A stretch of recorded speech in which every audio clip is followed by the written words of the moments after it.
Hi there, it's Kevin with the Rogue Market here with today's episode of the Daily Delve, where we delve into the MTG market to look for a card that has a potential of going up in value. Today, I am going to pick Edgar Charmed Groom. I am in love with this spec because Edgar Markov had a recent reprint in the Innistrad Remastered, and this commander went from not even being a top 20 commander all the way to rank 1, and actually by quite a bit of distance from the Ur-Dragon.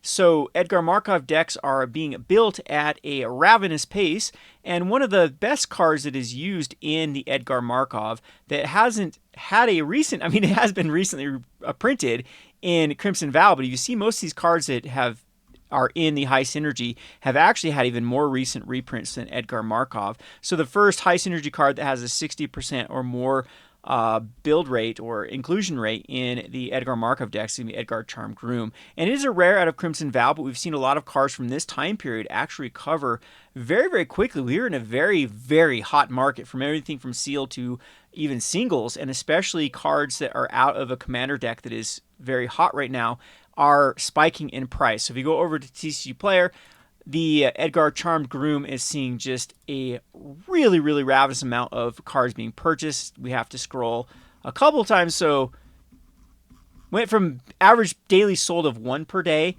up to, a full page here sold per day, and that is, in my opinion, strictly because of Edgar Markov. So a few other specs I think are good in this particular Edgar Markov commander deck, but this one is definitely a standout because, as I mentioned, most of these are in like precons, and these Ixalan commander decks have had a recent reprint. So the first card that I think has the most ability to be low supply or start to get stripped from supply is Edgar Markov. We actually check out over at the Card Kingdom. I love to use Card Kingdom as kind of a baseline because this is where a lot of the casual players actually shop. They sponsor a lot of things like the Game Nights and other major commander YouTubers, and so a lot of people actually do shop over at, and I believe that they did a redo of one of the videos recently on one of the big YouTube channels did showcase Edgar Markov and a build with Edgar Markov, and of course the Edgar Charmed Groom was in that list. So if we go over and look at the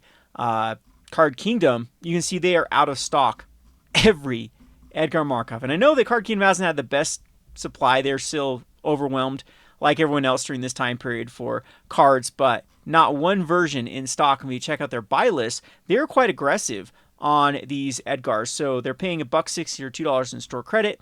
And typically when I spec into a card, this is what I like to do. I like to find a buy list. So if I have to basically recoup everything that I spec into, that I like, at least I can get out on a buy list and not have to try to wait on the TCG Players, Amazon, or eBay to strip the supply.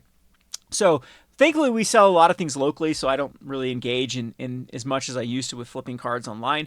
But this was my bread and butter back in the day when I did it. So Edgar Charmed Groom is just a no-brainer right now with the spread of the TCG Player of being basically $2 market price, with the Card Kingdom buying it at the $1.40 price and giving $2.20 in store credit.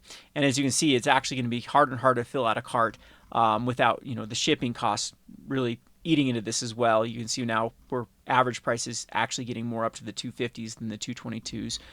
So only a couple days, I think, that the current quantity is quite low.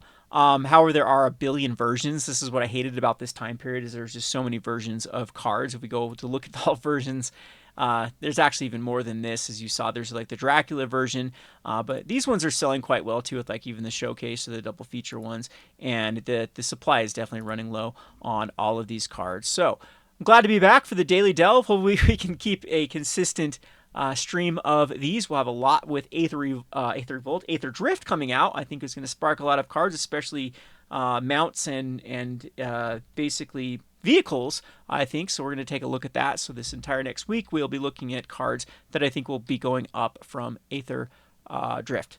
As always, thank you for watching, and be sure to subscribe and like, and be back for more Daily Delves.